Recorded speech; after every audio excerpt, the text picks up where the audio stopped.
McDonnell. Thank you, Chair. Can I join with others in thanking the Honourable Member for Strangford for securing this debate? He provides a service to us all in securing so many of these debates on so many relevant issues, and I say that in congratulations. Can I also concur with the last speaker? It is now time for a national strategy. I fully agree with that. It's something that we've been calling for a while. With the Honourable Gentleman from Strangford's permission, I also, like the Honourable Member, my Honourable friend from West Ham, I do want to talk about this issue with regard to what's happening with regard to refractive surgery.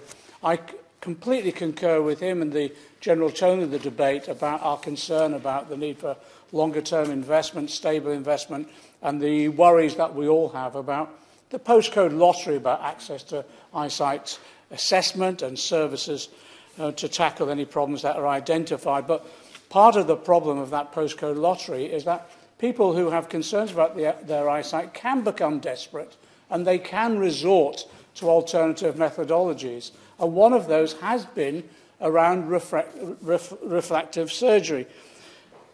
Often successful, but also there is always a risk. And we're talking about both laser surgery and lens replacement. And again, we're talking about, at the moment, larger numbers every year. This is a growing issue. Thousands upon thousands now are receiving refractive surgery from basically three main companies. One, Optical Express, second, Optimax, and then Optegra. Tragically, from those thousands, there are many hundreds who are now experiencing serious problems. They've failed to find a solution to their eyesight problems by turning to surgery, but in many instances have been harmed by the surgery itself. I've been campaigning on this issue for over a decade. I've worked with other MPs, we've had and campaigners, we've had private members' bills, we've had 10-minute rule bills, we've had debates in this House. And I want to pay tribute also to the external campaigners. Sasha Rodai from the My Beautiful Eyes campaign has brought together literally hundreds of cases and brought to people, providing them with support, but also exposing some of the appalling practices that have gone on. And as I say, the examples, my honourable friend from West Ham referred to the GMC, the specific examples are where the GMC guidelines are just ignored and are resulting in real harm. The guidelines basically says the surgeon undertaking the surgery should meet the person who's to be operated on. There should be a proper assessment and therefore suitability for that surgery judged, but advice then provided.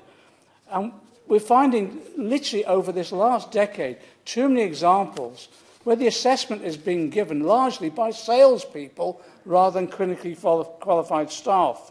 And often the person will not see the surgeon until the day of surgery itself. There seems to be, because it is in the hands of this oligopoly of these companies, there seems to be the pressure of meeting sales targets rather than achieving good outcomes for the claimants or the clients or the patients involved. And what we're finding is inadequate advice that leads to unsuitable judgments and then surgery undertaken, which is damaging people's eyesight. The honourable member from West Ham mentioned one tragic case. There are so many others. Examples of paramedics who can no longer pursue their career. Police officers who've taken unable to drive professionally anymore. Health workers. And we had one health worker, which was reported in the media, some of you may know about, who actually took his own life as well as a result of the distress that was caused. And when things go wrong, the companies often deny responsibility, sometimes then accept that they need to do something, but they'll delay appointments with the surgeon. And what we find is companies delaying them beyond 12 months and then refusing to act any responsibility and sending people off to the NHS for treatment. And with the Minister, I want to raise this issue that the Honourable Member for West Ham raised. It would be really helpful if we now ensure that the NHS collates the information about the work that they're having to undertake and the investment the NHS is having to put in to correct the damage caused and the harm caused by a number of these private companies operating as they are. We've even had one company that went into administration, therefore denied all responsibility and liability to patients themselves, and then we discover it restructures itself and forms itself again to continue providing the services itself. On the points with regard to complaints, I have to say there's been numerous complaints to the GMC and to the General Optical Council, but unfortunately, often what's judged is that the case is not serious enough, doesn't meet the seriousness threshold, and therefore no action is taken. There's little action now, unfortunately, by all of these bodies to regulate, to monitor, to take action against companies that, unfortunately, are not abiding by basic guidelines. And again, what we're finding now, even cases that are coming up this year, where we've discovered that people are operating without being professionally qualified. I just think these shocking examples demand a response now after all these years. And what we need, I think, and I asked the Minister, and I'm happy to meet with her. I know she's busy. If not, happy to meet with other colleagues and her officials to talk through the review that needs to be undertaken about the operation of this whole exercise with regard to refractive surgery.